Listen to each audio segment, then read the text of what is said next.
What are the good plantings done in July to ensure a successful vegetable garden in the fall?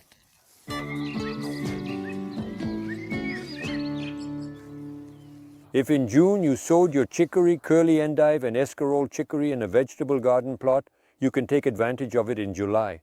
It's very economical. Otherwise, just go to a garden center and you will currently find seedlings, head lettuces and chicory escarole lettuces that you can transplant directly into your vegetable garden. The difficulty with the month of July for bare root curly endive or escarole chicory is the sun. So for that, to prevent evaporation, we will cut the leaves in half.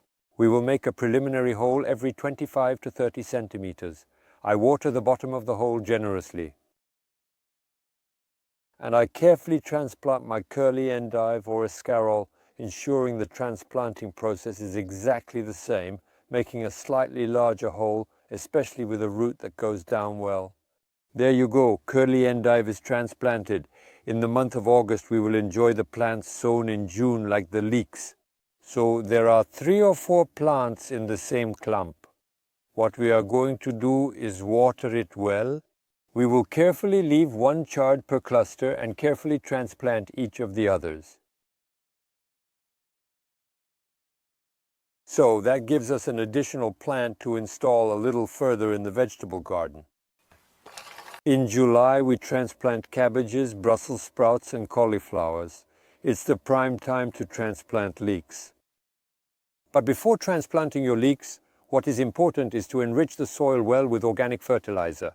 Because don't forget that leeks, which are usually transplanted in the month of July, are often following another crop, such as here, a crop of potatoes.